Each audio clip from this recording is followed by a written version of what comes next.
ಗುರುಭ್ಯೋ ನಮಃ. ಶಾಂತಾಕಾರಂ ಭುಜಗಶಯನಂ ಪದ್ಮನಾಭಂ ಸುರೇಶಂ ವಿಶ್ವಾಧಾರಂ ಗಗನಸದೃಶಂ ಮೇಘವರ್ಣಂ ಶುಭಾಂಗಂ ಲಕ್ಷ್ಮೀಕಾಂತಂ ಕಮಲನಯನಂ ಯೋಗಿಭಿರ್ಧ್ಯಾನಗಮ್ಯಂ ವಂದೇ ವಿಷ್ಣುಂ ಭವಭಯಹರಂ ಸರ್ವಲೋಕೈಕನಾಥಂ. ಮಲನಿರ್ಮೋಚನಂ ಪುಂಸಾಂ ಜಲಸ್ನಾನಂ ದಿನೇ ದಿನೇ ಸಕೃದ್ಗೀತಾಂಭಸಿ ಸ್ನಾನಂ ಸಂಸಾರಮಲನಾಶನಂ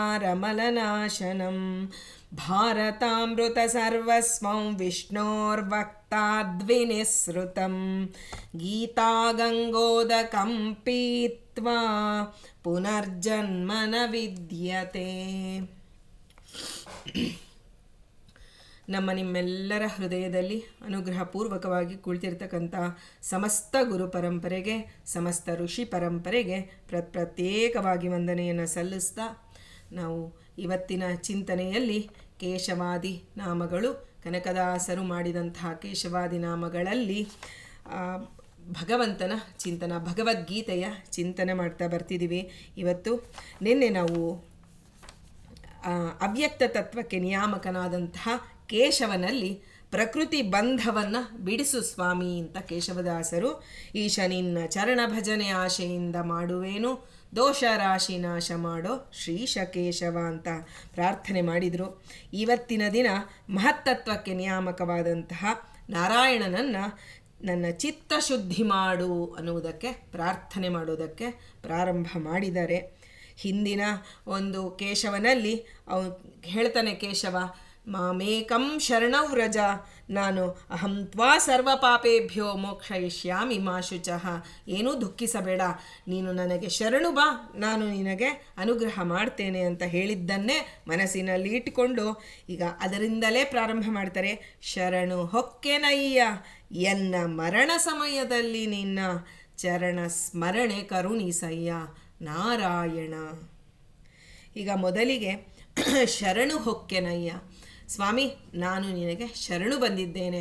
ನನ್ನ ಜ್ಞಾನದ ಒಂದು ವ್ಯವಹಾರದ ದೃಷ್ಟಿಯಿಂದ ನಾನು ಪ್ರಾರ್ಥನೆ ಮಾಡ್ತಿಲ್ಲ, ನನ್ನಲ್ಲಿ ಜ್ಞಾನ ಇದೆ, ನನಗೆ ನೀನು ಅನುಗ್ರಹ ಮಾಡು ಅಂತ ನಾನು ಕೇಳ್ತಿಲ್ಲ. ನಾನು ಶರಣು ಬಂದಿದ್ದೇನೆ, ಜ್ಞಾನದ ಪ್ರಾಪ್ತಿಗಾಗಿ, ಜ್ಞಾನ ಭಿಕ್ಷೆಗಾಗಿ ನಿನ್ನಲ್ಲಿ ನಾನು ಶರಣು ಬಂದಿದ್ದೇನೆ. ನನ್ನ ಚಿತ್ತಶುದ್ಧಿಯಾಗದೆ ನನ್ನ ಪ್ರಾರ್ಥನೆ ಭಜನೆಗೆ ಯಾವುದೇ ರೀತಿಯ ಒಂದು ಭಗವಂತನ ಅನುಗ್ರಹವಾಗೋದಿಲ್ಲ, ಅದಕ್ಕೆ ಲೌಕಿಕ ಫಲ ಸಿಗಬಹುದು. ಆದರೆ ಶ್ರೀ ಹರಿಪ್ರಿಯತಾಮ್ ಅನ್ನುವ ಆ ಒಂದು ಚಿಂತನೆ ಬರಬೇಕಾದ್ರೆ ನನ್ನ ಚಿತ್ತ ಶುದ್ಧಿಯಾಗಬೇಕು, ಅದನ್ನು ನೀನು ಮಾಡಬೇಕು. ಅದಕ್ಕೆ ಶರಣು ಹೊಕ್ಕೆನಯ್ಯ. ಯಾಕಾಗಿ ಶರಣು ಬಂದಿದೆಯಪ್ಪ? ನೀನು ಈಶ, ನಾನು ದಾಸ ಅನ್ನೋದನ್ನು ಹಿಂದಿನ ಪದ್ಯದಲ್ಲೇ ಹೇಳಿದ್ರು. ಹಾಗಾಗಿ ಈಶ ದಾಸ ಭಾವದಿಂದ ನಾನು ಶರಣು ಬಂದಿದ್ದೇನೆ. ಏನಕ್ಕಪ್ಪ ನೀನು ಶರಣು ಬಂದಿದ್ಯಾ ಅಂದರೆ, ಎನ್ನ ಮರಣ ಸಮಯದಲ್ಲಿ ನಿನ್ನ ಚರಣ ಸ್ಮರಣೆ ಕರುಣಿಸಯ್ಯ ಅಂತ ಕೇಳಿದ್ರು. ಈಗ ಮೊದಲಿಗೆ ನಾವು ಮರಣ ಅಂದರೆ ಏನು ಅಂತ ತಿಳಿಯೋಣ. ಎಲ್ಲರಿಗೂ ಗೊತ್ತಿದೆ, ಆದರೆ ಮರಣ ಅನ್ನೋದನ್ನು ನಾವು ಕೃಷ್ಣನ ಒಂದು ದೃಷ್ಟಿಕೋನದಲ್ಲಿ, ಶ್ರೀಕೃಷ್ಣ ನಮಗೆ ಮರಣ ಅನ್ನೋದ್ರ ಬಗ್ಗೆ ಏನು ಚಿಂತನೆ ಕೊಡ್ತಾನೆ ಭಗವದ್ಗೀತೆಯಲ್ಲಿ. ಯಾಕೆಂದರೆ ಇದನ್ನು ಹೇಳಬೇಕಾದ್ರೆ ಕನಕದಾಸರು ಶ್ರೀಕೃಷ್ಣನನ್ನು ಸಾಕ್ಷಾತ್ ನೋಡ್ತಾ ಹೇಳಿದ್ದಾರೆ. ಅಂದ ಮೇಲೆ ಕೃಷ್ಣ ಅಂದರೆ ಭಗವದ್ಗೀತೆ, ಅವನು ಬೇರೆ ಅಲ್ಲ, ಅವನ ಮಾತುಗಳು ಬೇರೆ ಅಲ್ಲ. ಹಾಗಾಗಿ ಆ ಮಾತುಗಳು ಅವರಿಗೆ ಕಣ್ಣು ಮುಂದೆ ಬಂದು ನಿಲ್ಲತ್ತೆ. ಆ ಯಾವ ಮಾತು ಅನ್ನೋದನ್ನು ಈಗ ಯಥಾಯೋಗ್ಯವಾಗಿ, ಯಥಾಮತಿಯಾಗಿ ಚಿಂತನೆ ಮಾಡೋಣ. ಮರಣ ಅಂದರೆ ನಮಗೆಲ್ಲ ಗೊತ್ತಿದೆ, ದೇಹದಿಂದ ಜೀವ ಹೊರಬರುವಂತಹ ಒಂದು ಸಂದರ್ಭ. ಇನ್ನೊಂದು ಮರಣ ಅಂದರೆ ಸನತ್ ಸುಜಾತೀಯದಲ್ಲಿ ಹೇಳ್ತಾರೆ. ಇದರಲ್ಲಿ ಧೃತರಾಷ್ಟ್ರನಿಗೆ ಸನಕ ಸನಂದರು ಬಂದು ಹೇಳ್ತಾರೆ, ಮರಣ ಅಂದರೆ ಎರಡು ಬಗೆಯಾದದ್ದಪ್ಪ. ಒಂದು ಭಗವಂತನ ವಿಸ್ಮರಣೆ ಅನ್ನೋದು ಒಂದು ಮರಣ, ಇನ್ನೊಂದು ದೇಹದಿಂದ ಜೀವ ಹೊರಗೆ ಬರ್ತಾನಲ್ಲ ಅದಕ್ಕೆ ಮರಣ. ದೇಹದ ವಿಯೋಗವೇ ಒಂದು ಮರಣ ಅಂತ ಕರಿತೀವಿ, ದೇಹದ ಸಂಯೋಗವನ್ನು ನಾವು ಜನನ ಅಂತ ಕರಿತಾ ಇದ್ದೀವಿ. ಈಗ ಈ ಮರಣ ಸಮಯದಲ್ಲಿ ನಿನ್ನ ಚರಣ ಸ್ಮರಣೆ ಅಂತ ಯಾಕೆ? ಜೀವನ ಕಾಲದಲ್ಲಿ ನಿನ್ನ ಸ್ಮರಣೆ ಕೊಡು ಅಂತ ಕೇಳಬೇಕಾಗಿತ್ತು ಕನಕದಾಸರು. ಆದರೆ ಮರಣ ಸಮಯದಲ್ಲಿ ಕೊಡು, ಮರಣ ಸಮಯದಲ್ಲಾದರೂ ಕೊಡು ಅಲ್ಲ, ಮರಣ ಸಮಯದಲ್ಲೇ ಕೊಡು. ಅಂದರೆ ಚರ್ಮದೇಹದಲ್ಲೇ ಭಗವಂತನ ನಾಮಸ್ಮರಣೆ ಬರೋದು. ಹೀಗಿರುವಾಗ ಇದು ಶಾಸ್ತ್ರಸಿದ್ಧ ಅಂದಮೇಲೆ ನನಗೆ ಮರಣ ಸಮಯದಲ್ಲಿ ನಿನ್ನ ಚರಣ ಸ್ಮರಣೆ ಕೊಡು. ಚರಣ ಅಂದರೆ ನಿನ್ನ ಪಾದಗಳ ಸ್ಮರಣೆ ಕೊಡು ಅಂತ ಒಂದಾದರೆ, ಚರಣ ಅಂದರೆ ಕಾಲು ಭಾಗ ಅಂತ. ಒಂದು ಶ್ಲೋಕದಲ್ಲಿ 1ನೇ ಚರಣ 2ನೇ ಚರಣ ಅಂತ ಹೇಗಿರುತ್ತೆ, ಆ 4 ಚರಣಗಳಿರುವಂತಹ ಒಂದು ಶ್ಲೋಕದಲ್ಲಿ ಕಾಲು ಕಾಲು ಭಾಗವನ್ನಾಗಿ ಮಾಡಿರ್ತಾರೆ. ಹಾಗೆ ನಿನ್ನ ಕಾಲು ಭಾಗದ, ನನ್ನ ಸ್ವರೂಪ ಜ್ಞಾನದಲ್ಲಿರ್ತಕ್ಕಂಥ ಜ್ಞಾನ ಅಲ್ಲ, ಸ್ಮರಣೆ ಅಲ್ಲ, ನನಗೆ ಕಾಲು ಭಾಗದ ಸ್ಮರಣೆ, ನಾನೇನು ಜೀವನ ಪೂರ್ತಿ ಮಾಡಿದ್ದೀನಿ ಅದರಲ್ಲಿ ಕಾಲು ಭಾಗದ ಸ್ಮರಣೆಯನ್ನಾದರೂ ಕೊಡು ಅಂತ ಕನಕದಾಸರು ಕರುಣಿಸಯ್ಯ ಅಂತ ಕೇಳಿಬಿಟ್ರು. ಕರುಣಿಸಯ್ಯ, ನೀನು ಕೊಟ್ಟರೆ ಉಂಟು, ಇಲ್ಲದೇ ಇದ್ರೆ ಇಲ್ಲ. ಅದನ್ನು ಮುಂದೆ ಗೀತೆಯಲ್ಲಿ ಇವಾಗ ನೋಡೋಣ. ಭಗವದ್ಗೀತೆಯಲ್ಲಿ ಶ್ರೀಕೃಷ್ಣ ಮರಣದ ಬಗ್ಗೆ ಏನು ಹೇಳ್ತಾನೆ. ಈಗ ನಮಗೆಲ್ಲ ಗೊತ್ತಿದೆ, ದೇಹ ಜಡ, ಜಡವಾದಂತಹ ದೇಹದೊಳಗೆ ಜೀವನಿದ್ದಾನೆ. ಈಗ ಜೀವ ಜಡದ ಒಂದು ಡೆಫಿನಿಷನ್ ತಿಳ್ಕೊಳ್ಳೋಣ. ಈ ಜೀವ ಅಂದರೆ ಏನು, ದೇಹ ಜಡ ಅಂದರೆ ಏನು. ಜಡ ಅಂದರೆ ನ ಜಾನಾತಿ ನ ಇಚ್ಛತಿ ನ ಯತತಿ, ಅಂದರೆ ಅದಕ್ಕೆ ತಿಳುವಳಿಕೆ ಇಲ್ಲ, ಅದಕ್ಕೆ ಇಚ್ಛಾ ಇಲ್ಲ, ಅದಕ್ಕೆ ಪ್ರಯತ್ನ ಇಲ್ಲ ಅಂತ ಅರ್ಥ. ಜೀವ ಅಂದರೆ ಇದು ಇಚ್ಛತಿ ಯತತಿ ಅಂತ ಹೇಳ್ತಾರೆ. ಜ್ಞಾನ ಇದೆ, ಜಾನಾತಿ ಇಚ್ಛತಿ ಯತತಿ, 3 ಇದೆ ಜೀವನಿಗೆ. ಹೀಗಾಗಿ ದೇಹದ ಒಂದು ವಿಯೋಗವನ್ನು ನಾವು ಮರಣ ಅಂತ ಕರಿತಿದ್ದೀವಲ್ಲ, ಹೀಗೆ ಏನು ದೇಹದ ವಿಯೋಗ ಅಂದರೆ ನಾಶ ಅನ್ನೋದು ಈ ಶಾಸ್ತ್ರ ಪ್ರಪಂಚದಲ್ಲಿ ಹೇಳ್ತಾರೆ. ನಾಶ ಅಂದರೆ 4 ವಿಧವಾದಂತಹ ನಾಶ ಇದೆ. ಅದು ಯಾವುದು ಅಂದರೆ ಅನಿತ್ಯತ್ವಂ, ದೇಹ ಹಾನಿ, ದುಃಖ ಪ್ರಾಪ್ತಿ, ಅಪೂರ್ಣತ, ನಾಶಶ್ಚತುರ್ವಿಧ ಪ್ರೋಕ್ತ ಅಂತ ಬರುತ್ತೆ. ಹೀಗೆ ಈ ನಾಶ 4 ವಿಧವಾದ ನಾಶ ಇದೆ. ಜಡಕ್ಕೆ ನಾಶ ಅನ್ನೋದು, ಅನಿತ್ಯತ್ವ ಅನ್ನೋದು ಜಡಕ್ಕಿದ್ದೇ ಇದೆ. ಆದರೆ ಜೀವ ನಿತ್ಯನಾಗಿದ್ದಾನೆ. ನಿತ್ಯನಾದ ಜೀವನಿಗೆ ಈ ದೇಹ ಅನ್ನೋದು ಅನಿತ್ಯವಾದಂತಹ ದೇಹ, ಅದು ಶಾಸ್ತ್ರ ಸಿದ್ಧ. ಅಂದಮೇಲೆ ನಮಗೆ ಮರಣ ಅಂದರೆ ದುಃಖ ಅನ್ನೋದೇ ಒಂದು ಪರ್ಯಾಯ ಪದವಾಗಿದೆ. ಆದರೆ ಮರಣ ಅಂದಾಗ ನಾವು ಈ ದೇಹವಿಯೋಗದಲ್ಲಿ ಯಾಕೆ ನಮಗೆ ದುಃಖ ಉಂಟಾಗತ್ತೆ ಅಂದರೆ, ಆ ದುಃಖ ನಾನು, ನನ್ನದು, ಅಹಂಕರ್ತ ಅಂದರೆ ನನಗಾಗಿ, ನನ್ನವರು, ನನ್ನದು ಅನ್ನುವ ಭಾವನೆ ಇದೆಯಲ್ಲ, ಅಜ್ಞಾನದ ಒಂದು ಹಂತದಲ್ಲಿ ನಮಗೆ ಈ ದುಃಖ ಉಂಟಾಗ್ತಿದೆ. ಅದಕ್ಕೆ ಕೃಷ್ಣ ಮೂಲಕ್ಕೆ ಔಷಧಿ ಕೊಡ್ತಾ ಇದ್ದಾನೆ. ಆ ಭಾವನೆ ನಿನಗೆ ಹೋದರೆ, ಆ ಅಜ್ಞಾನ ನಿನಗೆ ಹೋದರೆ ನಿನಗೆ ದುಃಖ ಆಗೋಲ್ಲ. ನನ್ನ ದುಃಖ ಪರಿಹಾರ ಮಾಡೋದಲ್ಲ, ದುಃಖಕ್ಕೆ ಮೂಲವಾದಂತಹ ಅಜ್ಞಾನವನ್ನು ಜಗದ್ಗುರುವಾದಂತಹ ಶ್ರೀಕೃಷ್ಣ ಹೇಗೆ ಮಾಡ್ತಾ ಇದ್ದಾನೆ ಅಂತ ನೋಡೋಣ. ಈಗ ಇದಕ್ಕೆ ಏನು ಎನ್ನ ಮರಣ ಸಮಯದಲ್ಲಿ ನಿನ್ನ ಚರಣ ಸ್ಮರಣೆ ಕರುಣಿಸಯ್ಯ ಅಂದರು. ಇದನ್ನು ಒಳಗಡೆ ಈ ಶಾಸ್ತ್ರ ಪ್ರಪಂಚದಲ್ಲಿ ಪ್ರತ್ಯಕ್ಷ ಪ್ರಿಯರು, ಪರೋಕ್ಷ ಪ್ರಿಯರು ಅಂತಿರ್ತಾರೆ. ನಾವೆಲ್ಲ ಪ್ರತ್ಯಕ್ಷ ಪ್ರಿಯರು, ನಮಗೆ ಸರಿಯಾಗಿ ಹೇಳಿದರೆ ಗೊತ್ತಾಗೋದು. ಆದರೆ ದಾಸರೆಲ್ಲ ಮುಂಡಿಗೆಯಂತೆ ಒಳಗಡೆ ಹೂರಣ ಇಟ್ಟು ಹೇಳುವಂಥವ್ರು.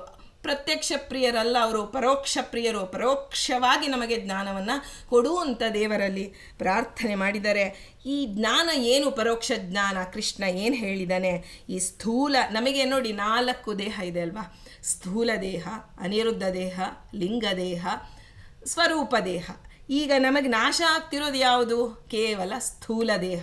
ನಾವು ದೇಹದ ಒಂದು ವಿನಾಶ ಆಯಿತು ಅಂದರೆ ಅದು ಜಡ, ಅದು ಯಾವುದು? ಸ್ಥೂಲ ದೇಹ ಜಡ. ಯಾವತ್ತಿದ್ರೂ ಅದಕ್ಕೆ ನಾಶ ಉಂಟೇ ಉಂಟು. ಹೀಗಿರುವಾಗ ಅದಕ್ಕೆ ಕೃಷ್ಣ ನಮಗೆ ಒಂದು ಒಳ್ಳೆಯ ಉದಾಹರಣೆ ಕೊಡ್ತಾನೆ. ಆ ಉದಾಹರಣೆ 2ನೇ ಒಂದು ಅಧ್ಯಾಯದಲ್ಲಿ 22ನೇ ಶ್ಲೋಕದಲ್ಲಿ ಕೊಡ್ತಾನೆ ನೋಡಿ. ವಾಸಾಂಸಿ ಜೀರ್ಣಾನಿ ಯಥಾ ವಿಹಾಯ ನವಾನಿ ಗೃಹ್ಣಾತಿ ನರೋಪರಾಣಿ ತಥಾ ಶರೀರಾಣಿ ವಿಹಾಯ ಜೀರ್ಣಾನ್ಯನ್ಯಾನಿ ಸಂಯಾತಿ ನವಾನಿ ದೇಹಿ. ನೋಡಿ ಇಲ್ಲಿ ವಾಸಾಂಸಿ ಜೀರ್ಣಾನಿ ಯಥಾ ವಿಹಾಯ. ಮನುಷ್ಯ ಒಂದು ಹಬ್ಬ ಬಂತು, ಒಂದು ಒಳ್ಳೆಯ ಶುಭ ಸಂದರ್ಭ ಬಂತು, ಹಳೆಯ ಬಟ್ಟೆಯನ್ನು ಕಳಚಿದ, ಹೊಸ ಬಟ್ಟೆಯನ್ನು ಹಾಕಿಕೊಂಡ.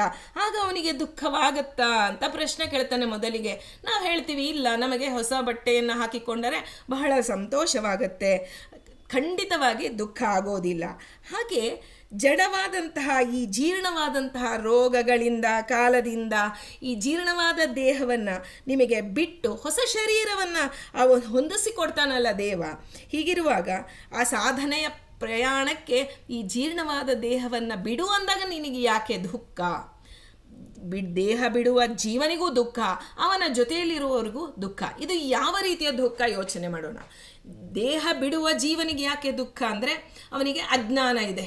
ಈಗ ನಾನು ಈ ಒಂದು ಮರಣ ಸಮಯದ ದುಃಖ ಏನು ಅನ್ನೋದು ನಾವು ಮರಣ ಅನುಭವಿಸಿದಾಗಲೇ ಗೊತ್ತಾಗೋದು. ಆದರೆ ಮರಣ ಅನುಭವಿಸಿದ್ದೇವೆ ನಾವೆಲ್ಲರೂ, ಹಿಂದೆ ಎಲ್ಲ ಮರಣ ಹೊಂದೇ ಮತ್ತೆ ಹುಟ್ಟಿ ಬಂದಿದ್ದೀವಿ, ಆದರೆ ನಮಗೆ ಅದು ನೆನಪಿಲ್ಲ. ಈಗ ನಾವು ನಮ್ಮವರ ಒಂದು ದುಃಖವನ್ನು ನೋಡೋಣ. ಯಾಕೆ ನಮ್ಮವರಿಗೆ ದುಃಖ ಆಗುತ್ತೆ? ಮರಣ ಕಾಲದಲ್ಲಿ ಒಬ್ಬರು ಮರಣ ಹೊಂದಿದರೆ, ನಮ್ಮವರು ಸಜ್ಜನರು ಮರಣ ಹೊಂದಿದರೆ ನಮಗೆ ಯಾಕೆ ದುಃಖವಾಗತ್ತೆ ಅಂದರೆ, ನಾನು ನನ್ನದು ಅನ್ನುವ ಭಾವ ನಮಗಿರುತ್ತೆ. ನಮ್ಮವರು ಅವರು ಹೋದರೆ ನನ್ನ ಗತಿ ಏನು, ಹೀಗೆ ಸ್ವಾರ್ಥಕ್ಕಾಗಿ ಆ ದುಃಖವೇ ಹೊರತು, ಅಜ್ಞಾನದಿಂದ ಆ ದುಃಖವೇ ಹೊರತು ಶಾಸ್ತ್ರಜ್ಞಾನ ತಿಳಿದಾಗ ನಮಗೆ ಆ ದುಃಖ ಉಂಟಾಗೋದಿಲ್ಲ. ಅದಕ್ಕಾಗಿ ದುಃಖ ಪರಿಹಾರಕ್ಕಾಗಿ ಯಥಾರ್ಥ ಜ್ಞಾನದ ಅವಶ್ಯಕತೆ ಇದೆ ನಮ್ಮ ಆ ಒಂದು ಭಕ್ತರಿಗೆ ಅಂತ ಕನಕದಾಸರು ಪ್ರಾರ್ಥನೆ ಮಾಡ್ತಿದ್ದಾರೆ. ಎಲ್ಲಿ ಮಹತ್ತತ್ವಕ್ಕೆ ನಿಯಾಮಕನಾದ ಚಿತ್ತಶುದ್ಧಿ ಮಾಡು ಸ್ವಾಮಿ. ಜ್ಞಾನ ಕೇವಲ ಮನಸ್ಸಿಗೆ ಆ ಒಂದು ಬುದ್ಧಿ ನಿಶ್ಚಯ ಆದರೆ ಚಿತ್ತಕ್ಕೆ ಬರಬೇಕು. ನಿನ್ನ ಚಿತ್ತಕ್ಕೆ ಬಂದುದೆನ್ನ ಚಿತ್ತಕ್ಕೆ ಬರಲಿ, ಅನ್ಯಥಾ ಬಯಕೆಯ ಕೊಡದಿರೋ ಶ್ರೀನಿವಾಸ ದಯಾನಿಧಿ. ಈ ಸಂಸಾರಾವಸ್ಥೆಯಲ್ಲಿ ಯಾಕೆ ದುಃಖ ಅಂದರೆ, ಭಗವಂತನ ಚಿತ್ತಕ್ಕೆ ಬಂದದ್ದು ನನ್ನ ಚಿತ್ತಕ್ಕೆ ಬಂದಿಲ್ಲ, ಅದಕ್ಕಾಗಿ ನನಗೆ ದುಃಖವಾಗ್ತಿದೆ. ಆ ದುಃಖಕ್ಕೆ ಅಜ್ಞಾನವೇ ಕಾರಣ. ಆ ಅಜ್ಞಾನವನ್ನು ಉದಾಹರಣೆಯ ಮೂಲಕ ಶ್ರೀಕೃಷ್ಣ ನಮಗೆ ತಿಳಿಸಿಕೊಡ್ತಾ ಇದ್ದಾನೆ. ಸಾಧನೆಯ ಪಯಣವನ್ನು ಮುಂದುವರಿಸೋದಕ್ಕೆ ನಿನಗೆ ಒಂದು ದೇಹ ಕೊಟ್ಟಾಗ ಅದಕ್ಕೆ ನೀನು ಯಾಕೆ ದುಃಖ ಪಡ್ತೀಯ? ನಿನ್ನವರ ಬಗ್ಗೆ ಇನ್ನೂ ನೀನು ಆ ಒಂದು ದೇಹ, ಇಲ್ಲಿವರೆಗೂ ಆ ದೇಹ ನಿನ್ನ ದೇಹದ ಮೂಲಕ ಜೀವ ನಿನಗೆ ಸಂಬಂಧವಾಗಿದ್ದ. ಇನ್ನು ಮುಂದೆ ಅವನ ಪ್ರಯಾಣ ಅವನು ಮುಂದುವರಿಸಿದಾಗ ನೀನು ಯಾಕೆ ದುಃಖ ಪಡಬೇಕು? ನೀನು ಈ ದೇಹದಲ್ಲೇನು ಶಾಶ್ವತವಾಗಿರೋದಿಲ್ಲ, ನೀನೂ ಪ್ರಯಾಣ ಮಾಡ್ತೀಯಾ ಅಂದಮೇಲೆ ನೀನು ಯಾಕೆ ದುಃಖ ಪಡ್ತೀಯಾ ಅಂದರೆ ಯಥಾರ್ಥ ಜ್ಞಾನವಿಲ್ಲ. ಜಡ ಯಾವತ್ತೂ ಅನಿತ್ಯವಾಗಿದೆ, ಅದು ಅಶಾಶ್ವತವಾಗಿದೆ ಅನ್ನೋ ಜ್ಞಾನ ನನಗೆ ಸ್ಥಿರ ಮಾಡು, ಚಿತ್ತದಲ್ಲಿ ತಂದುಕೊಡು ಅಂತ ಹೇಳ್ತಾನೆ. ಇನ್ನೂ ಒಂದು ಉದಾಹರಣೆ ಕೊಡ್ತಾನೆ ಕೃಷ್ಣ. ದೇಹಿನೋಸ್ಮಿನ್ ಯಥಾ ದೇಹೇ ಕೌಮಾರೈ ಯೌವನಂಜರ ತಥಾ ದೇಹಾಂತರ ಪ್ರಾಪ್ತಿರ್ ಧೀರಸ್ತತ್ರ ನಮೋಹ್ಯತಿ. ನೋಡಿ ಎಂಥ ಚೆನ್ನಾಗಿರುವಂಥ ಉದಾಹರಣೆ ಅಂದರೆ, ನಮಗೆ ದೇಹಿನೋಸ್ಮಿನ್ ಯಥಾ ದೇಹೇ ಕೌಮಾರಂ ಯೌವನಂಜರ. ಕೌಮಾರ ಬರುತ್ತೆ, ನಾವು ಪುಟ್ಟ ಬಾಲಕರಾಗಿರ್ತೀವಿ. ಯೌವನ ಬರುತ್ತೆ, ವೃದ್ಧಾಪ್ಯ ಬರುತ್ತೆ. ನಮಗೆ ದುಃಖ ಆಗ್ತಿದೆಯಾ? ನಾವು ನಮ್ಮನ್ನು ನಾವೇ ಪ್ರಶ್ನೆ ಕೇಳ್ಕೊಳ್ಳೋಣ. ನಮಗೆ ಬಾಲ್ಯ ಇತ್ತು, ಬಾಲ್ಯ ಬಂದು ಯೌವನ ಬಂತು, ನಮಗೆ ಗೊತ್ತೇ ಆಗಿಲ್ಲ. ಅಷ್ಟು ರೀತಿಯಲ್ಲಿ ಸಹಜವಾಗಿ ತಗೋತಾ ಇದ್ದೀವಿ. ನಾವು ಚಿಕ್ಕವರಿದ್ದಾಗೆ ಇದೇ ಥರ ಇರಬೇಕು ಅಂತ ಹೇಳ್ತೀವ. ನಮ್ಮ ಒಂದು ಆ ಬದಲಾವಣೆಯನ್ನು ನಾವು ಹೇಗೆ ಒಪ್ಕೊಳ್ತಾ ಇದ್ದೀವೋ, ಆ ಮರಣ ಅನ್ನೋದು ಒಂದು ಬದಲಾವಣೆ, ದೇಹದ ಬದಲಾವಣೆ ಅಷ್ಟೇ ಜೀವನಿಗೆ. ನೀನು ಯಾಕೆ ದುಃಖ ಪಡ್ತೀಯಾ ಅಂತ ಕೃಷ್ಣ ಕೇಳ್ತಾನೆ. ಬಾಲ್ಯ ಕಳೆದು ಹೋಯಿತು ಅಂತ ನಾವು ದುಃಖಿಸ್ತಾ ಇದ್ದೀವ? ಯೌವನ ಕಳೆದು ಹೋಯಿತು ಅಂತ ನಾವು ದುಃಖಿಸ್ತೀವ? ವೃದ್ಧಾಪ್ಯ ಕಳೆದು ಹೋಗ್ತಾ ಇದೆ ಅಂತ ದುಃಖ ಇಲ್ಲವೇ ಇಲ್ಲ. ಯಾಕೆಂದರೆ ಅದು ಶಾಶ್ವತವಲ್ಲ ಅನ್ನುವ ಒಂದು ಭಾವನೆ, ಆ ಒಂದು ಜ್ಞಾನ ನಮಗೆ ಸ್ಥಿರವಾಗಬೇಕು. ಈ ಕರ್ಮ ಭೋಗಗಳು, ಈ ದೇಹದಿಂದ ಕರ್ಮಾನುಸಾರಿಯಾಗಿ ಬಂದಿರುವ ಈ ದೇಹ, ಇದು ನಮಗೆ ಈ ಅಶಾಶ್ವತವೇ. ಈ ಕರ್ಮ ಭೋಗ ಯಾವತ್ತೂ ಅಶಾಶ್ವತವೇ ಸರಿ ಅನ್ನೋದು ನಮಗೆ ಆ ಒಂದು ಕೃಷ್ಣ ನನಗೆ ಕೊಡ್ತಿರ್ತಕ್ಕಂತಹ ಒಂದು ಉದಾಹರಣೆಯ ಮೂಲಕ ಶ್ರೀಕೃಷ್ಣ ನಮಗೆಲ್ಲರಿಗೂ ತಿಳಿಯುವಂಥ ಉದಾಹರಣೆ ಕೊಟ್ಟಿದ್ದಾರೆ. ನಾವು ಮರಣ ಅಂದಾಕ್ಷಣ ತುಂಬ ಹೆದರ್ಕೋತೀವಿ. ಈ ಮರಣವನ್ನು ನೋಡಿ, ಮರಣಕ್ಕೆ ಮೃತ್ಯು ನಿಯಾಮಕ ಯಮದೇವರು, ಆ ಮೃತ್ಯು ದೇವತೆಯಾದ ಯಮಾಂಶರಾದಂತಹ ಕನಕದಾಸರು ಶ್ರೀಕೃಷ್ಣನಲ್ಲಿ ಪ್ರಾರ್ಥನೆ ಮಾಡ್ತಾರೆ. ಸ್ವಾಮಿ, ಇಂತಹ ಒಂದು ಮರಣ ಸಮಯದಲ್ಲಿ ನನಗೆ ದುಃಖ ಆಗುತ್ತಲ್ಲ, ಆ ದುಃಖವನ್ನು ಪರಿಹಾರ ಮಾಡುವಂತಹ ಜ್ಞಾನವನ್ನು ನನಗೆ ಕೊಡು. ಮರಣ ಸಮಯದ ದುಃಖ ಪರಿಹಾರ ಮಾಡು ಅಂತ ಕೇಳಿಲ್ಲ. ಯಾಕೆಂದರೆ ಅದು ಈ ಮರಣದಲ್ಲಿ ನೀನು ದುಃಖ ಪರಿಹಾರ ಮಾಡ್ಬೋದು, ಮುಂದೆ ನನಗೆ ಇನ್ನೊಂದ್ಸಲಿ ಹುಟ್ಟಿದಾಗ ಮರಣ ಬಂದೇ ಬರುತ್ತೆ, ಆಗ ಮತ್ತೆ ಅದೇ ರೀತಿ ದುಃಖ ಆಗುತ್ತೆ. ಸ್ವಾಮಿ, ನನಗೆ ನೀನು ಮರಣ ಸಮಯದಲ್ಲಿ ಆಗುವ ದುಃಖಕ್ಕೆ ಒಂದು ಪರಿಹಾರ ರೂಪವಾಗಿ ಜ್ಞಾನವನ್ನು ಕೊಡು. ಆ ಜ್ಞಾನ ಬಂದಾಗ ಆ ದುಃಖ ಆಗೋದೇ ಇಲ್ಲ, ಪರಿಹಾರದ ಮಾತು ದೂರ ಉಳಿತು. ಜಗದ್ಗುರುವಾದ ಶ್ರೀಕೃಷ್ಣನನ್ನ ಮೃತ್ಯುದೇ ಒಂದು ದೇವತೆಯಾದಂತಹ ಯಮಾಂಶರು ಕನಕದಾಸರು ಪ್ರಾರ್ಥನೆ ಮಾಡ್ತಾ ಇದ್ದಾರೆ. ಇನ್ನು ಈ ಜಡದ ಆಯಿತು, ಜಡದ ಬಗ್ಗೆ ಹೇಳಿದ್ರು, ಜಡ ಅನಿತ್ಯ, ಅನಿತ್ಯವಾದ ಜಡಕ್ಕೆ ನೀನು ದುಃಖ ಪಡಬೇಡ. ಕೇವಲ ಸ್ಥೂಲ ದೇಹ ಮಾತ್ರ ನೀನು ಕಳೆದುಕೊಂಡಿರೋದು, ಅಂದರೆ ಮರಣ ಆಗಿರೋದು. ಈಗ ವಿಸ್ಮರಣೆ ಅನ್ನೋದು, ಭಗವಂತನ ವಿಸ್ಮರಣೆ ಅನ್ನೋದು ಒಂದು ಮರಣ ಅಂತ ನಾವು ಕೇಳಿದ್ವಿ. ಈಗ ಭಗವಂತನ ವಿಸ್ಮರಣೆ ಅನ್ನೋದನ್ನು ನಾವು ಮುಂದೆ ಯಾಕೆ ಅಂತ ತಿಳಿಯೋಣ. ಅದರಲ್ಲೂ ಕೃಷ್ಣ ಹೇಳ್ತಾನೆ, ವಿಸ್ಮರಣೆ ಆಗಬೇಕಾದ್ರೆ ನಾವದು ಸ್ವತಂತ್ರರಲ್ಲ. ಜ್ಞಾನ ಬರೋದಕ್ಕಾಗಲಿ ವಿಸ್ಮರಣೆ ಆಗೋದಕ್ಕಾಗಲಿ ನಾವು ಸ್ವತಂತ್ರರಲ್ಲ ಅಂತ 15ನೇ ಅಧ್ಯಾಯದಲ್ಲಿ ಕೃಷ್ಣ ಹೇಳ್ತಾನೆ. ಆದರೆ ಈಗ ಮೊದಲಿಗೆ ನಾವು ಒಂದು ಮರಣ ಸಮಯದಲ್ಲಿ ನಿನ್ನ ಚರಣ ಸ್ಮರಣೆ, ಈಗ ನಾವು ಶ್ರವಣ ಮಾಡಿರ್ತೀವಿ, ಶ್ರವಣ ಮಾಡಿದ್ದೆಲ್ಲ ಮನನ ಮಾಡಿದ್ರೆ ಸ್ಮರಣೆ ಖಂಡಿತವಾಗಿ ಬಂದೇ ಬರುತ್ತೆ. ಆದರೆ ಅದನ್ನು ಕರುಣಿಸಯ್ಯ ಅಂತ ಯಾಕೆ ಕೇಳಿದ್ರು? ಸಹಜವಾಗಿ ಬರುವಂಥದ್ದು. ಈಗ ಹಾಲು ಕಾಯಿಸ್ತೀವಿ, ಹೆಪ್ಪು ಹಾಕ್ತೀವಿ, ಮೊಸರು ಹಾಕ್ತೀವಿ, ಅದು ಮೊಸರಾಗುತ್ತೆ. ಮೊಸರು ಕಡಿತೀವಿ, ಮತ್ತು ಬೆಣ್ಣೆ ಬರುತ್ತೆ, ಬೆಣ್ಣೆ ಕಾಯಿಸ್ತೀವಿ, ತುಪ್ಪ ಆಗುತ್ತೆ. ಇದು ಸಹಜವಾಗಿ ನಡೆಯೋ ಕ್ರಿಯೆ ಅಂತ ತಿಳ್ಕೊಂಡು ಬಿಟ್ಟಿದ್ದೀವಿ.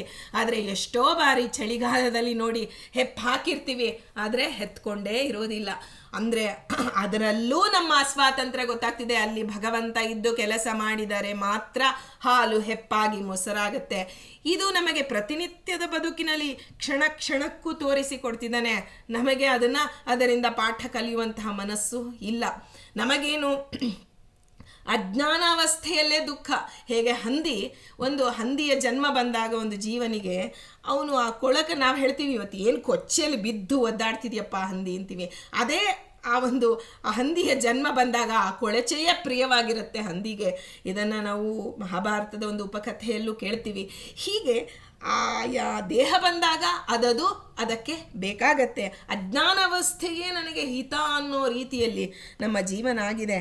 ಆದರೆ ಜಗದ್ಗುರುವಾದಂತಹ ಶ್ರೀಕೃಷ್ಣನೇ ನಿನ್ನನ್ನು ಪ್ರಾರ್ಥನೆ ಮಾಡ್ತೀನಿ, ನನ್ನ ಚಿತ್ತಶುದ್ಧಿ ಮಾಡು ಅಂತ ಕೇಳ್ತಾರೆ.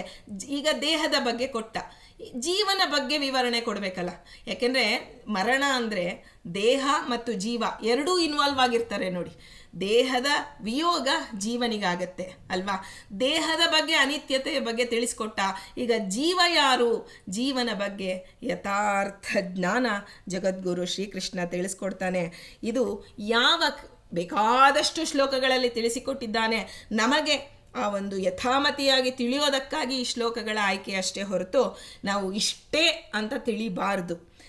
ಕೃಷ್ಣ ಹೇಳ್ತಾನೆ, ನೈನಂ ಛಿಂದಂತಿ ಶಸ್ತ್ರಾಣಿ ನೈನಂ ದಹತಿ ಪಾವಕಃ ನ ಚೈನಂ ಕ್ಲೇದಯಂತ್ಯಾಪೋ ನ ಶೋಷಯತಿ ಮಾರುತಃ.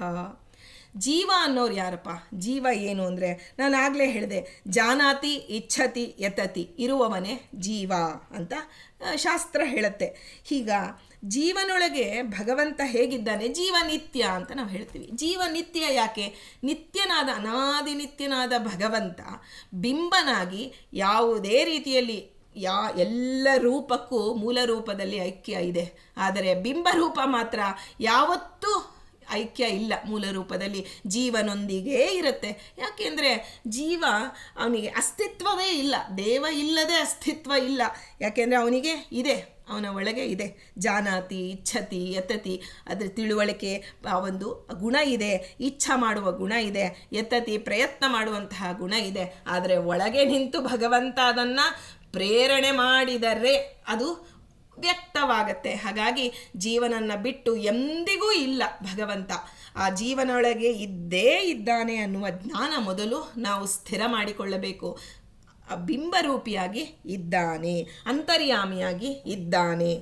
ಆ ಅಂತರ್ಯಾಮಿಯಾಗಿರುವಂತಹ ಜೀವ, ಅಂತರ್ಯಾಮಿಯಾಗಿರ್ತಕ್ಕಂಥ ದೇವನ ರಕ್ಷಣೆಯಲ್ಲಿರ್ತಕ್ಕಂಥ ಜೀವ ಮೊದಲಿಗೆ ನಮ್ಮ ತಲೆಯಲ್ಲಿ. ಜೀವ ಅಂದರೆ ಸಾಕು, ಅಂತರ್ಯಾಮಿಯಾದ ಹರಿಯ ರಕ್ಷಣೆಯಲ್ಲಿ ಜೀವ ಇದ್ದಾನೆ. ನಾವೇನು ಅನ್ಕೋತೀವಿ, ಜೀವ ಅಂದರೆ ಇವನು ನಾನು ರಕ್ಷಣೆ ಮಾಡ್ತೀನಿ, ಈ ಜಡವನ್ನು ನಾನು ರಕ್ಷಣೆ ಮಾಡ್ತೀನಿ ಅಂತ ಹೇಳ್ತಾರೆ. ಭಾಗವತದಲ್ಲಿ ಒಂದು ಕಡೆ ಬರುತ್ತೆ, ಪತಿಚ್ಯುತಂ ತಿಷ್ಠತಿ ತಿಷ್ಠ ರಕ್ಷಿತಂ ಯತೆ. ಯಮದೇವರು ಹೇಳುವಂಥ ಮಾತು, ನೀವು ಯಾವುದಾದ್ರೂ ಒಂದು ವಸ್ತುವನ್ನು ಬೀದಿಯಲ್ಲಿ ಕಳ್ಕೊಂಡು ಒಂದು ದಿನ ಆಗಿ 100 ಜನ 1000 ಜನ ಓಡಾಡಿರ್ತಾರೆ. ಆದರೆ ನಿಮಗೆ ಅದನ್ನು ಕೊಡಬೇಕು ಅಂತ ಶ್ರೀಹರಿಯ ಇಚ್ಛಾ ಇದ್ದರೆ ಯಾರ ಕಣ್ಣಿಗೂ ಅದು ಕಾಣೋಲ್ಲ. ಮತ್ತೆ ನೀವು ಹುಡ್ಕೊಂಡು ಹೋಗ್ತೀರಾ, ನಾನು ಇಲ್ಲೆಲ್ಲೋ ಕಳ್ಕೊಂಡಿದ್ದೆ ಅಂದಾಗ ಅದು ನಿಮ್ಮ ಕಣ್ಣಿಗೆ ಬೀಳುವಂತೆ ಮಾಡ್ತಾನೆ. ಹೀಗೆ ಭಗವಂತನ ಇಚ್ಛೆ ಪ್ರಧಾನವೇ ಹೊರತು ನನ್ನ ಒಂದು ಈ ಜೀವನನ್ನ ರಕ್ಷಣೆ ಮಾಡಬೇಕು ಅನ್ನೋದು ಭಗವಂತನ ಇಚ್ಛಾ ಇದೆ.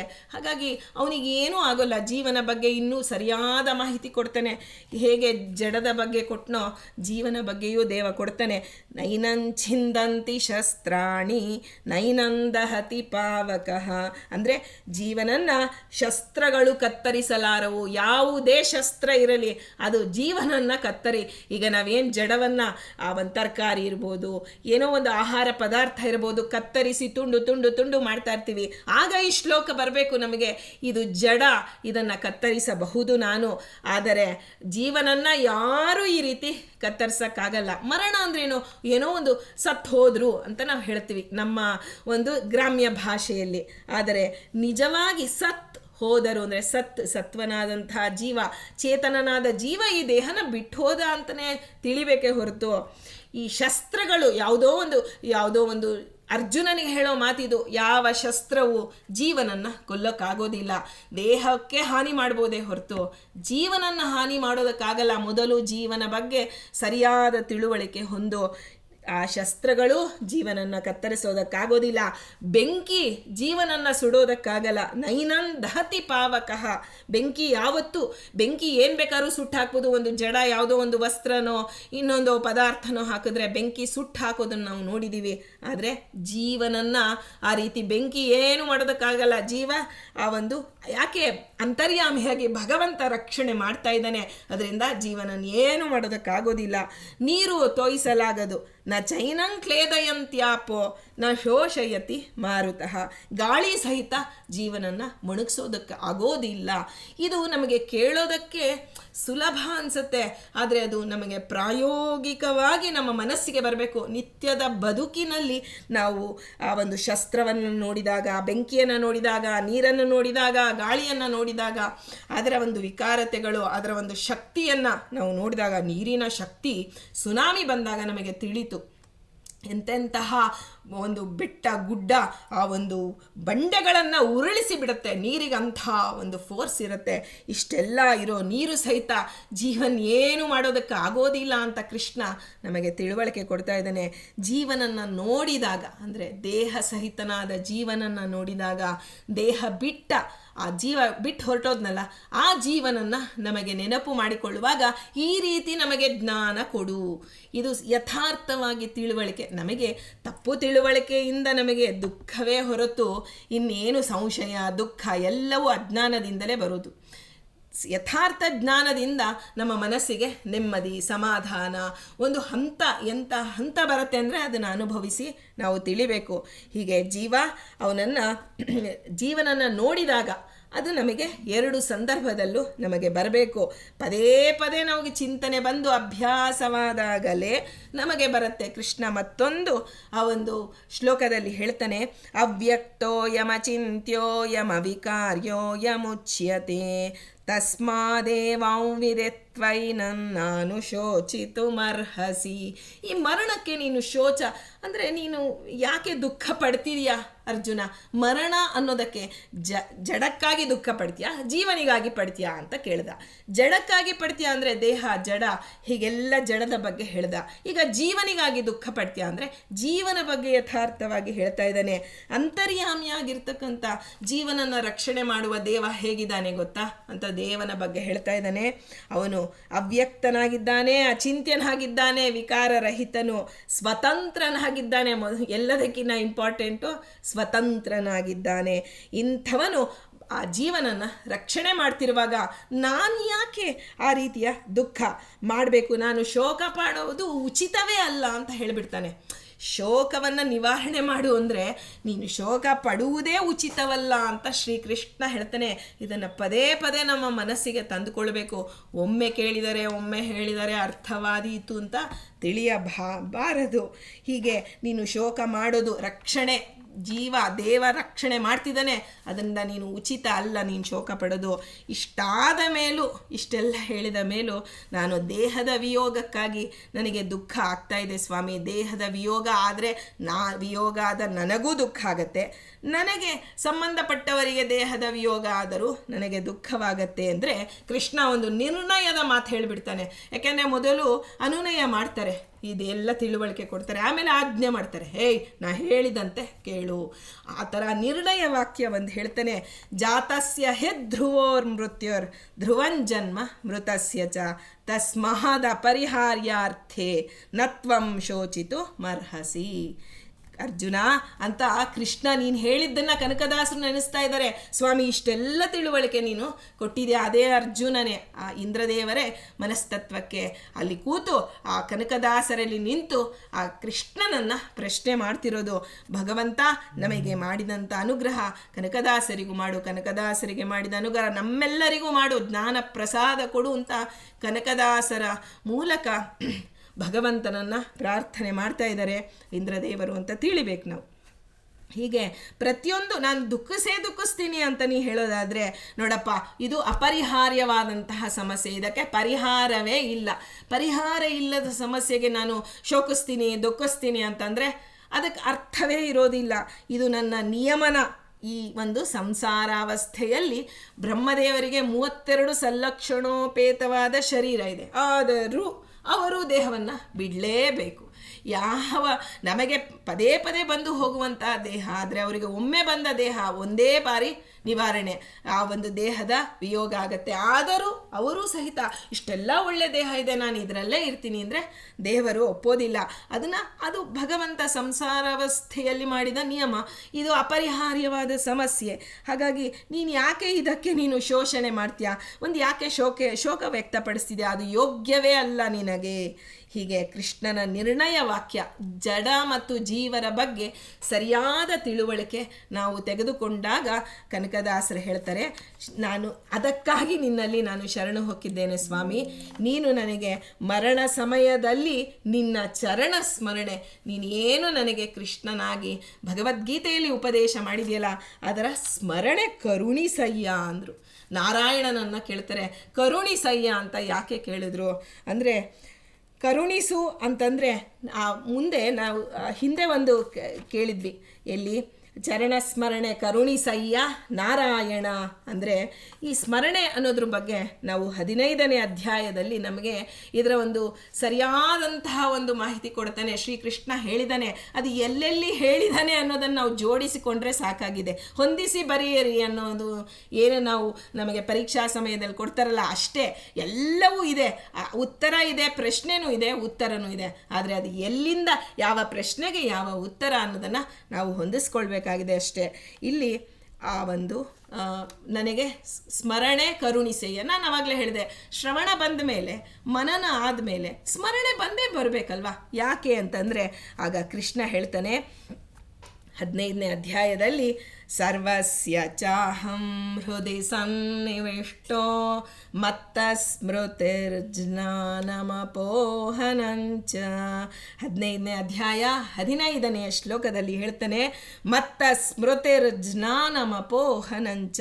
ಇದನ್ನು ಸರಿಯಾಗಿ ನಮ್ಮ ದೇಹದಲ್ಲಿ, ನಮ್ಮ ಮನಸ್ಸಿನಲ್ಲಿ, ಜಡ ಮನಸ್ಸಿನಲ್ಲಿ ಪದೇ ಪದೇ ಸ್ಮರಣೆ ಮಾಡ್ತಾ ಇರಬೇಕು. ಸರ್ವಸ್ಯ ಅಂದರೆ ಎಲ್ಲ ಪ್ರಾಣಿಗಳು, ಯಾರ್ಯಾರು ಹುಟ್ಟಿದರೆ ಯಾವ ಮನುಷ್ಯರು ಎಲ್ಲರ ಹೃದಯ ಸನ್ನಿವಿಷ್ಟೋ.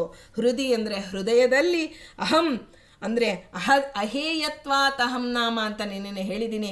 ಅಹೇಯತ್ವಾತ್ ಅಂದರೆ ಬಿಡೋದಕ್ಕೆ ಸಾಧ್ಯವೇ ಇಲ್ಲದಂತಹ ಬಿಂಬನಾಗಿ ಇರುವ ನಾನು, ಸನ್ನಿವಿಷ್ಟ ಅಂತರ್ಯಾಮಿಯಾಗಿ ನಾನು ಇದ್ದೇ ಇದ್ದೀನಿ.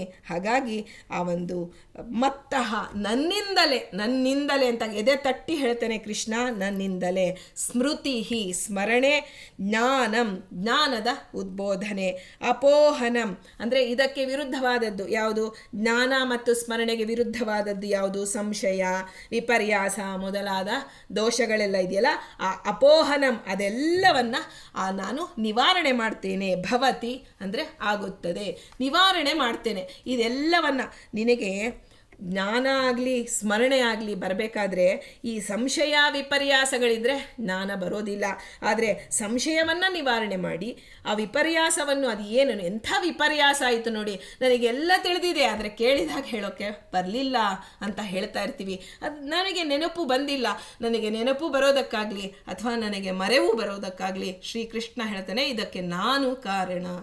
ನೆನಪಾಗಲಿ ಒಂದು ಇಷ್ಟೆಲ್ಲ ನೀನು ಹೇಳಿದ ಮೇಲೆ ಅದಕ್ಕೆ ಕರುಣಿಸಯ್ಯ ಅಂತ ಕೇಳಿಬಿಟ್ರು. ಸ್ವಾಮಿ, ನಿನ್ನ ಅಧೀನವಾಗಿರ್ತಕ್ಕಂಥ ಈ ಸ್ಮರಣೆ ಹಾಗೂ ಒಂದು ಜ್ಞಾನ, ಈ ಜ್ಞಾನದ ಉದ್ಬೋಧನೆ ಅಂದರೆ ಜ್ಞಾನ ಇದೆ ನಮ್ಮೊಳಗೆ, ಗುರುಗಳು ಹೇಳಿದ ತಿಳುವಳಿಕೆ ಇದೆ, ಆದರೆ ಅದು ದಾರ್ಢ್ಯತೆಗೆ ಬರಬೇಕು, ಚಿತ್ತಕ್ಕೆ ಬರಬೇಕು.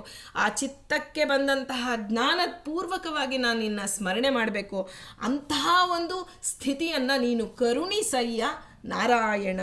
ನಾರಾಯಣ ಅಂತಂದರೆ ನರ ಅಂದರೆ ದೋಷ, ನ ಅಂದರೆ ದೋಷ, ಅರ ಅಂದರೆ ದೋಷ, ನ ಅಂದರೆ ಇಲ್ಲ, ದೋಷರಹಿತನಾದವನು, ಗುಣಪೂರ್ಣನಾದವನು ನೀನು. ಅವ್ಯಕ್ತ ತತ್ವಕ್ಕೆ ಆ ಒಂದು ನಿಯಾಮಕನಾದಂತಹ ಭಗವಂತ ಕೇಶವ ಇದ್ದಾನಲ್ಲ, ಅದಾದ ಮೇಲೆ ಮಹತ್ತತ್ವ ಬರುತ್ತೆ. ಆ ಮಹತ್ತತ್ವಕ್ಕೆ ನಿಯಾಮಕ ನಾರಾಯಣ, ನೀನು ನನಗೆ ಅನುಗ್ರಹ ಮಾಡು. ಇಂಥ ಒಂದು ಸಂಸಾರದಲ್ಲಿ ಪುರಿಂಶೇತೆ ಇತಿ ಪುರುಷಃ ಅಂತಾರೆ. ಈ ದೇಹಾಕ್ಯಪುರದಲ್ಲಿ ಭಗವಂತ ಇದ್ದಾನೆ, ನೆಲೆಸಿದ್ದಾನೆ. ಇಂಥವನಿಗೆ ಇದು ಪುರುಷೋತ್ತಮ ಯೋಗ. ಕ್ಷರಪುರುಷ ಅಕ್ಷರಪುರುಷ ಅಂತಾರೆ. ಕ್ಷರಪುರುಷ ಅಂದರೆ ಯಾರು ಒಂದು ಲಿಂಗದೇಹ ಇರ್ತಾರಲ್ಲ ಅವರೆಲ್ಲರೂ, ಲಿಂಗದೇಹ ಇರುವರೆಲ್ಲ ಕ್ಷರಪುರುಷರು. ಆ ಲಕ್ಷ್ಮೀದೇವಿ ಅಕ್ಷರ ಪುರುಷಳು, ಅವಳಿಗೆ ಲಿಂಗದೇಹವೇ ಇಲ್ಲ, ಸ್ವರೂಪ ದೇಹವೇ ಇದೆ. ಆದರೆ ಅವರಿಬ್ಬರಿಗೂ ಕ್ಷರಾಕ್ಷರರಿಗೂ ನಾನು ಪುರುಷೋತ್ತಮನಾಗಿದ್ದೇನೆ ಅಂತ ಹೇಳೋದೇ ನಮಗೆ ಇಂತಹ ಪುರುಷೋತ್ತಮ ಅಧ್ಯಾಯದಲ್ಲಿ ಭಗವಂತ ಹೇಳ್ತಾರೆ, ಮತ್ತ ಸ್ಮೃತಿರ್ ಜ್ಞಾನಮಪೋಹನಂಚ, ನೆನಪು ಹಾಗೂ ಮರೆವು ಎರಡು ನನ್ನ ಅಧೀನ ಅಂತ ನೀ ಹೇಳಿದ್ಯಾ. ಹಾಗಾಗಿ ನಿನಗೇ ನಾನು ಶರಣು ಹೊಕ್ಕಿದ್ದೇನೆ. ನನಗೆ ನನ್ನ ಮರಣ ಸಮಯದಲ್ಲಿ, ಮರಣ ಅಂದರೆ ಈಗಾಗಲೇ ತಿಳಿದ್ವಿ, ದೇಹದ ವಿಯೋಗವಾಗೋದು ಒಂದು ಮರಣ, ದೇವರ ವಿಸ್ಮರಣೆಯು ಒಂದು ಮರಣ. ಈ ಎರಡೂ ರೀತಿಯ ಮರಣಗಳಲ್ಲಿ ನೀನು ನಿನ್ನ ಚರಣ ಸ್ಮರಣೆ ಕರುಣಿಸಯ್ಯ. ನೀನು ಕೊಟ್ಟ ಜ್ಞಾನದ ಸ್ಮರಣೆ, ನಿನ್ನ ಸ್ಮರಣೆ ಅಂದರೆ ಏನು? ನಿನ್ನ ಒಂದು ದರ್ಶನದ ಭಗವದ್ಗೀತೆಯಲ್ಲಿ ನೀನು ಏನು ಜ್ಞಾನವನ್ನು ಕೊಟ್ಟಿದೆಯಾ, ಏನು ಅದನ್ನು ನಾನೇನು ಗುರುಮುಖಿಯನ್ನು ಕೇಳಿದ್ದೇನೆ, ಅದರ ಸ್ಮರಣೆ ನನಗೆ ಆ ಒಂದು ಕಾಲಕ್ಕೆ ಬರಬೇಕು. ಸಮಯ ಉಂಟೆ ಭಕ್ತವತ್ಸಲ ನಿನಗೆ ಅಂತ ಕನಕದಾಸರು ಕೇಳ್ತಾರೆ. ಬಾಗಿಲನ್ನು ತೆರೆದು ಸೇವೆಯನ್ನು ಕೊಡೋ ಹರಿಯೇ ಅಂದರೆ ಕೇವಲ ಹೊರಗಿನ ಬಾಗಿಲಲ್ಲ, ಒಳಗಡೆ ಇದೆಯಲ್ಲ ನಮಗೆ ಆ ಬಾಗಿಲನ್ನು ತೆಗಿ ನೀನು. ಅಜ್ಞಾನದ ಅವಸ್ಥೆಯಲ್ಲಿ ನಾನು ಹೊರಗಡೆ ಬಹಳ ಕಷ್ಟಪಡ್ತಾ ಇದ್ದೀನಿ, ಒಳಗೆ ಜ್ಞಾನಾನಂದಮಯನಾಗ ನೀನಿದೆಯಾ, ನಿನ್ನ ರಕ್ಷಣೆಯಲ್ಲಿ ನಾನಿದ್ದೇನೆ ಸ್ವಾಮಿ, ನನಗೆ ರಕ್ಷಣೆ ಕೊಡು, ನೀನು ಸ್ಮರಣೆ ಕೊಡು ಅಂತ, ಕರುಣಿಸು ಅಂತ ಕೇಳ್ತಾ ಇದ್ದಾರೆ. ಅಂದರೆ ಮೃತ್ಯು ದೇವತೆಯೂ ಯಮಾಂಶರೂ ಆದಂಥ ಕನಕದಾಸರು ಭಗವಂತನನ್ನು ನೇರ ಒಂದು ನಿರ್ಣಯ ಹೇಳಿದಂತಹ ನೇರ ನಿರ್ಣಯ ವಾಕ್ಯ ಶ್ರೀಕೃಷ್ಣನದು. ಇದು ಏನು, ಸರ್ವಸ್ಯ ಚಾಹಂ ಹೃದಯ ಸನ್ನಿವಿಷ್ಟೋ ಮತ್ತ ಸ್ಮೃತಿ ಜ್ಞಾನಮಪೋಹನಂಚ ಅಂತ ಏನು ಹೇಳಿದಾರೋ ನೇರ ನಿರ್ಣಯ ವಾಕ್ಯ ಅಂತಾರೆ ಇದಕ್ಕೆ. ಇಂತಹ ನೇರ ನಿರ್ಣಯ ವಾಕ್ಯವನ್ನು ಹೇಳಿದ ಶ್ರೀಕೃಷ್ಣನಲ್ಲಿ ನಾರಾಯಣ ತತ್ವಕ್ಕೆ ಯಾವುದು ಈ ತತ್ವ ನಿಯಾಮಕ ರೂಪ, ಮಹತ್ತತ್ವಕ್ಕೆ ನಿಯಾಮಕ ರೂಪವಾದಂತಹ ನಾರಾಯಣನಲ್ಲಿ ಚಿತ್ತಶುದ್ಧಿ ಮಾಡು, ನನ್ನ ಚಿತ್ತವನ್ನು ಶುದ್ಧಿ ಮಾಡು. ನಿನ್ನ ನಾಮಸ್ಮರಣೆ ಮಾಡಬೇಕಾದ್ರೆ ಆ ಜ್ಞಾನಪೂರ್ವಕವಾದ ನಾಮಸ್ಮರಣೆಗೆ ಚಿತ್ತಶುದ್ಧಿಯ ಅವಶ್ಯಕತೆ ಇದೆ. ಏನು ಮೊದಲಿಗೆ ನೋಡಿ ಒಂದು ಕೇಶವನ ಒಂದು ಇದರಲ್ಲಿ ಹೇಳ್ತಾರೆ, ಕೇಶವನ ಸ್ಮರಣೆ ಮಾಡಬೇಕಾದ್ರೆ ಕನಕದಾಸರು ಹೇಳ್ತಾರೆ, ಪ್ರಕೃತಿಯ ಬಂಧನವನ್ನು ಬಿಡಿಸೋ. ಪ್ರಕೃತಿಯ ಬಂಧನ ಅಂದರೆ ಈ ಮರವು ನೆನಪು ಇವೆಲ್ಲವೂ ಆ ಒಂದು ಪ್ರಕೃತಿ ಈ ಮಾನುಷಾನ್ನವನ್ನು ಉಂಡಾಗ ಈ ಎಲ್ಲವೂ ಬರುತ್ತೆ. ಹಸಿವು, ನಿದ್ದೆ, ಬಾಯಾರಿಕೆ ಎಲ್ಲವೂ ನಮ್ಮ ಸಾಧನೆಗೆ ವಿರೋಧವಾದಂಥದ್ದು ಪ್ರಕೃತಿಯ ಬಂಧ. ಅದನ್ನು ಮೀರುವಂತಹ ಶಕ್ತಿಯನ್ನು ನನಗೆ ಕರುಣಿಸು ಅಂತ ಕೇಳಿದ್ರು. ನಿನ್ನ ಭಜನೆ ಮಾಡಬೇಕು, ಈ ದೋಷ ರಾಶಿಯನ್ನು ನಿವಾರಣೆ ಮಾಡುವಂತ. ಈಗ ಮತ್ತೆ ನಾನು ಶರಣು ಬಂದಿದ್ದೇನೆ ಸ್ವಾಮಿ, ಅಹಂತ್ವಾ ಸರ್ವ ಪಾಪೇಭ್ಯೋ ಮೋಕ್ಷಯಿಷ್ಯಾಮಿ ಮಾ ಶುಚಃ ಅಂತ ನೀನೇ ಹೇಳಿದಂತೆ ನಿನಗೆ ನಾನು ಶರಣ ಮಾಮೇಕಂ ಶರಣ ವ್ರಜ ಅಂತ ನೀನು ಹೇಳಿದ್ಯಾ, ಅದಕ್ಕಾಗಿ ಶರಣು ಬಂದಿದ್ದೇನೆ. ನೀನು ನನಗೆ